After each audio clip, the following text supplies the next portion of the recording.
आपके अपने YouTube channel चैंसर में आपका स्वागत है।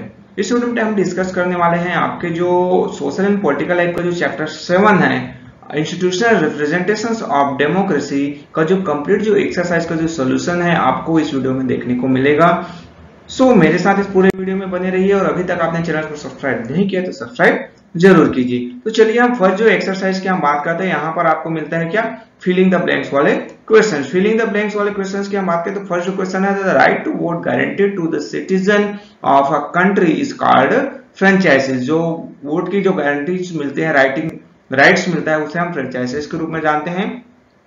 देन सेकंड आता है कि जो साउथ अफ्रीका है, वहां पर जो 1994 से पहले जो नॉन वाइट थे उसे वोटिंग राइट्स नहीं मिला गया था। फिर बाद में 1994 का जो जनरल इलेक्शन होता है उनको वहां पर वोटिंग राइट्स दिया गया।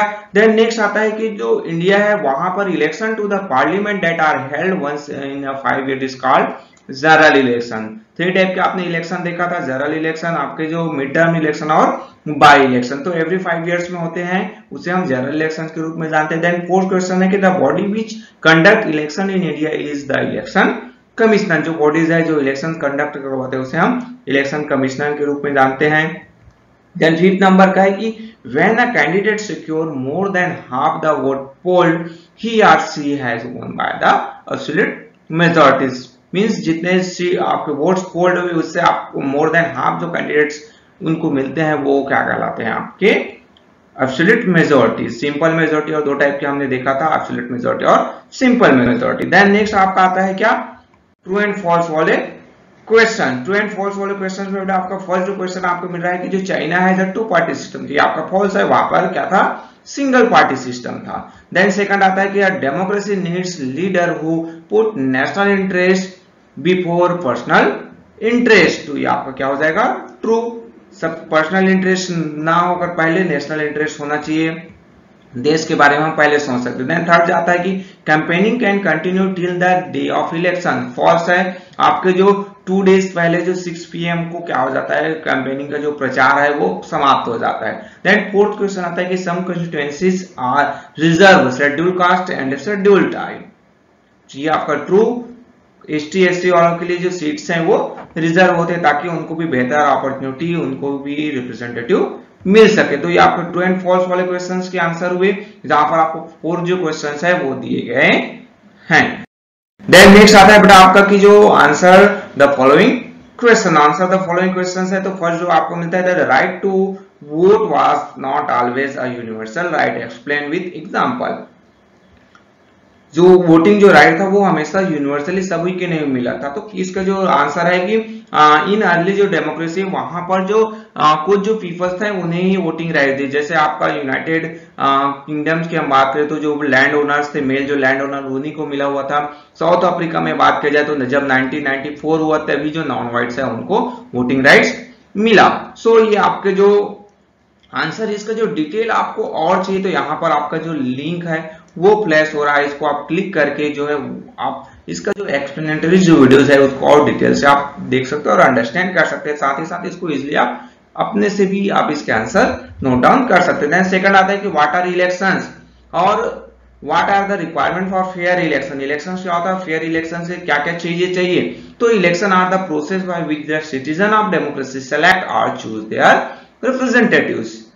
इलेक्शन में क्या होता है, तो हम अपने जो रिप्रेजेंटेटिव है उसको चूज करते हैं। फेयर इलेक्शंस के लिए चाहिए कि सिटीजन है शुड हैव ओनली 1 वोट, एक 1 वोट्स एंड 1 वैल्यूज, उस वोट के वैल्यूज भी सेम वैल्यूज होने चाहिए। Then people should have choices, चाहे वो कैंडिडेट्स हो चाहे वो पॉलिटिकल पार्टीज हो, पीपल के पास चॉइसेस होने चाहिए। देन नेक्स्ट आता है कि इलेक्शन जो है रेगुलरली होना चाहिए और atmosphere free of fair and violence से फ्री होना चाहिए। तो ये आपके जो सेकंड के आंसर हुए। देन नेक्स्ट जो हमको थर्ड जो है कि name any for political parties. Political parties of India के नाम नोट डाउन करने हैं तो यहाँ पर आपको फुल पॉलिटिकल पार्टीज के जो नेम है वो दिए हुए। The Indian national Congress, Bharatiya Janata party, Janata Dal, then आपके कम्युनिस्ट पार्टी। इससे अलग भी आप डिफरेंट बहुजन समाजवादी पार्टी, आम आदमी पार्टी, शिवसेना आपके, तो इस टाइप के आप डिफरेंट जो पार्टीज है, अन्ना द्रविड़ मुर्गम पार्टीज, तो ये डिफरेंट जो पार्टीज है उसके आप नोट डाउन कर सकते हैं। मैंने 4 एग्जांपल में यहाँ पर आपको नोट डाउन करवा दिया। देन नेक्स्ट आपका फोर्थ जो क्वेश्चन आता है, फोर्थ जो क्वेश्चन आपका क्या है कि जो फोर्थ जो क्वेश्चन की बात करें different between by election and a mid term elections. By election और मिड टर्म इलेक्शंस की बात करें, बाई इलेक्शंस में क्या होता है कि जब भी कोई भी जो मेंबर है, मेंबर ऑफ पार्लियामेंट जो एमपीएस होते हैं या फिर स्टेट लेजिस्लेचर्स हैं, वो डाइज हो, उसका डेथ हो जाता है या फिर रिजाइन कर देते हैं, तब ऐसे सिचुएशन में जो election are held in his or her constituency before the completion of 5 years, this is called by elections.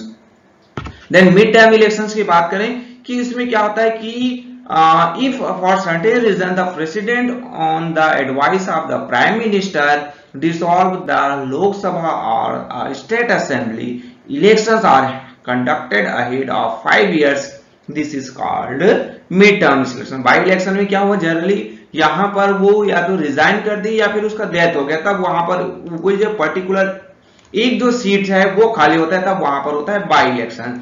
Then mid term elections में क्या हुआ कि जो पूरे का पूरा जो गवर्नमेंट है वो क्या हो गया, डिसॉल्व हो गया, उसको जो है राष्ट्रपति on the advice of prime minister के एडवाइस से पूरा का पूरा जो असेंबली है वो उसके जो मेंबर्स है उनको रिजाइन करना पड़ता है, तब वहां पर फिर से इलेक्शन होता है, तो वो कहलाता है आपका मिड टर्म इलेक्शन।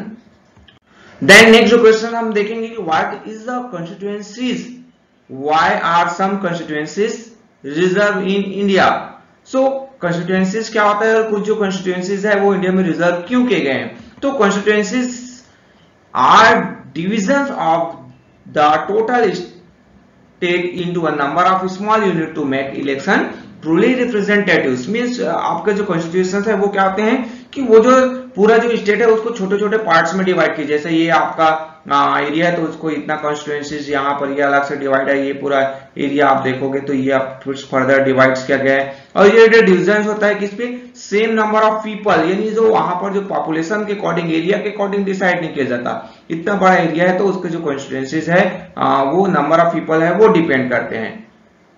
अब यहाँ पर आया कि कुछ जो सम रिजर्व, कुछ जो ऐसे सीट्स है वो पीपल्स के लिए रिजर्व किए रहते हैं, किसके लिए, तो शेड्यूल जो कास्ट और शेड्यूल जो ट्राइब है, ताकि डिसएडवांटेज बैकग्राउंड्स वाले हैं तो उनको भी बेहतर रिप्रेजेंटेटिव मिल सके, उसके लिए सीट रिजर्व होता है। देन नेक्स्ट आता है कि वो आपके जो differentiated between absolute majorities and simple majority. Absolute majorities और सिंपल मेजॉरिटी की हम बात करें बेटा, सो आपका क्या होता है एब्सोल्यूट मेजॉरिटीज में, सो व्हेन जो कैंडिडेट्स है वो सिक्योर करता है more than half of vote polled, so वो कहलाता है आपका एब्सोल्यूट मेजॉरिटी। सिंपल मेजॉरिटीज की हम बात करें तो सिंपल मेजॉरिटीज में होता है कि जो when none of the candidates, कोई भी जो कैंडिडेट्स है उनको एब्सोल्यूट मेजॉरिटी नहीं मिलता, in such a case the candidate who get the most votes even if it is only 1 vote more than the votes polled by his rivals, it is declared win by simple majorities। Means क्या हुआ कि यहां पर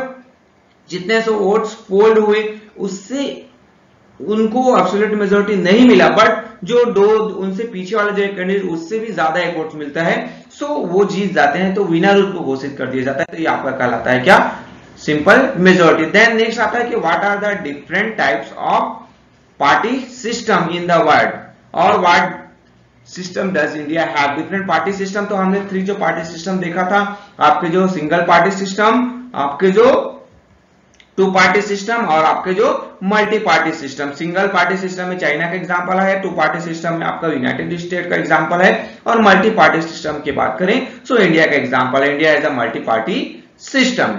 सो ये आपका 7 के answer हुए बेटा, जिसमें आपको पार्टी सिस्टम्स के बारे में बताना है। देन नेक्स्ट आपको मिलता है what is a collision government. Collision government क्या होता है, तो जहां पर अब हम बात करें कोलिजन गवर्नमेंट, तो आंसर में आपको देख रहा है कि after the election if no single party gets the largest number of seats, या फिर जो मेजोरिटी किसी भी पार्टी को नहीं मिलती है, सो यहाँ पर 2 और जो मोर जो पार्टीज है join together and stack their claim to form a government. Means 2 या 2 से ज्यादा पार्टी मिलकर जब गवर्नमेंट का फॉर्मेशन करते हैं तो उसे हम कोलिजन गवर्नमेंट के रूप में जानते हैं। जैसे यहाँ पर ये जो डिफरेंट जो पार्टीज हैं उसके जो मेंबर्स के रूप में आप जान सकते हैं, ये जो एक पार्टी ब्लैक कलर, देन यहाँ पर ब्लू कलर, आपके जो रेड कलर, आपके ये येलो कलर, तो ये बेटा जो डिफरेंट जो पार्टीज के जो मेंबर्स हैं वो आपस में मिलकर गवर्नमेंट बनाते हैं, तो उसे हम कोलिजन गवर्नमेंट के रूप में जानते हैं। इससे रिलेटेड और बेहतर एक्सप्लेनेशन चाहिए आपको तो लिंक यहाँ पर आपको मिलेगा, उसको आप क्लिक कीजिए, फिर आप वहां पर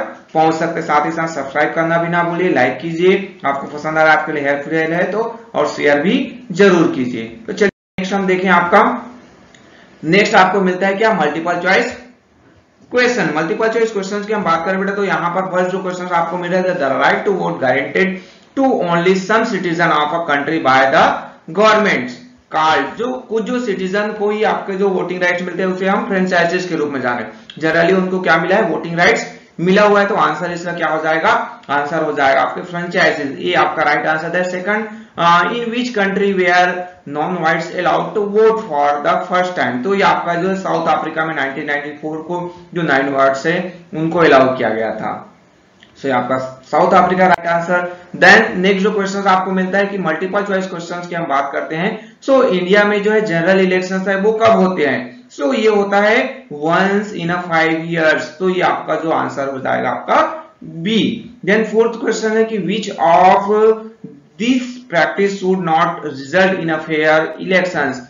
तो फेयर इलेक्शन का रिजल्ट क्या नहीं है, तो there is only one candidate standing for elections for constituency, सिर्फ एक ही कैंडिडेट होगा, तो पीपल के पास चॉइसेस नहीं है ना।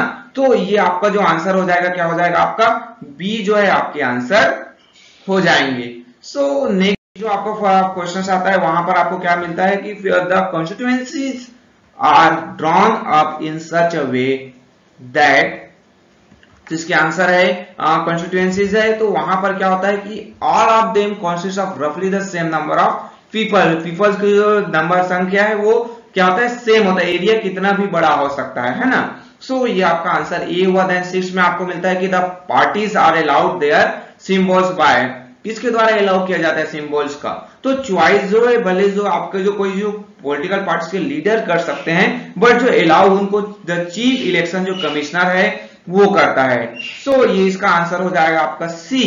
देन 7 नंबर के क्वेश्चंस की हम बात करें, 7 नंबर आपके जो क्वेश्चंस आते हैं वहां पर आपको क्या मिलते हैं, if a candidates win a seat by simple majority. Simple majority means क्या होता है, सो मोर देन आपके half the votes did not want the candidate to win. ये होगा कि नहीं, ये नहीं होगा, क्योंकि वहां पर जो मोर देन हाफ जो वोट्स है किससे, ये तो आपका एब्सोल्यूट मेजॉरिटीज में चाहिए, बट जो उसके जो सेकंड नंबर के कैंडिडेट्स है जिसको उससे एक ज्यादा मिलेगा तभी वो सिंपल मेजॉरिटी से जीत सकता है। तो यहां पर वो ऑप्शन नहीं है, तो इसके लिए डी आपका राइट आंसर हो जाएगा। देन चाइना की बात करें तो यहां पर चाइना में क्या था, तो वहां पर था सिंगल पार्टी सिस्टम। सो ये आपके राइट आंसर हुए। देन नेक्स्ट आपका जो मल्टीपल चॉइस क्वेश्चंस की हम बात करें, 9 नंबर का जो क्वेश्चंस है, सो वहां पर मिलता है कि जो नेशनल पार्टी है is one that consist election. National party कौन से नेशनल पार्टी कहलाएंगे, सो उनको होना चाहिए कि फॉर्म एटलीस्ट 4 स्टेट में उनको कॉन्टेस्ट करना चाहिए, उनके कैंडिडेट से कम 4 स्टेट में खड़े हो और जीत के आए, तभी वो नेशनल पार्टीज बन सकते हैं। तो बी राइट आंसर हुआ। देन लास्ट जो 10 नंबर का क्वेश्चन है, which of this will not help to make the Indian democracy stronger. क्या जो चीज है जो इंडियन डेमोक्रेसी को स्ट्रॉन्गर नहीं बनाते हैं, तो यहाँ पर डिफरेंट 4 पॉइंट्स है। तो citizen who do not have the strong public opinion, जिनके पास पब्लिक ओपिनियन नहीं है, ऐसे पब्लिक की बात करें, ऐसे जो सिटीजन है, सो जिसके कारण से जो इंडियन डेमोक्रेसी है वो स्ट्रॉन्गर नहीं हो सकता। तो इसका जो राइट आंसर हुआ आपका क्या हुआ, सी जो है राइट आंसर हुआ। तो ये बेटा आपका जो मल्टीपल चॉइस वाले क्वेश्चन है, सब्सक्राइब करना ना भूलिए, बेल आइकन को प्रेस कीजिए। देन नेक्स्ट हम देखते हैं आपका तो value that is value based वाले जो क्वेश्चन है आपको क्लास में डिस्कस करना है, आप अंडरस्टैंड कीजिए उसको और उससे आप डिफरेंट जो पॉइंट्स है वो नोट डाउन कर सकते हैं। मेरे द्वारा यहाँ पर कुछ जो डिफरेंट जो पॉइंट्स है वो नोट डाउन करवा दिए गए हैं, इसको भी आपको नीड से आपकी जरूरत है तो इसको आप नोट डाउन कर सकते हैं। सो ये तो हुआ बेटा, हम आप लास्ट में स्टेज में पहुंच गए कि जो कंप्लीट जो एक्सरसाइज का जो सोल्यूशन है एक्सप्लेनेशन के साथ मेरे द्वारा आपको बता दिया गया। नेक्स्ट बेटा आपको लगता है कि आपको इससे और एक्सप्लेनेशन चाहिए तो आप मेरे वीडियोस को जरूर देखिए, ये जो वीडियोस है यहाँ पर आप क्लिक कीजिए। सो ओके बेटा, thank you for watching. Please like जरूर कीजिए, आपके हेल्पफुल है तो अपने दोस्तों के साथ भी शेयर कीजिए और सब्सक्राइब करना ना भूलिए। So okay, thank you.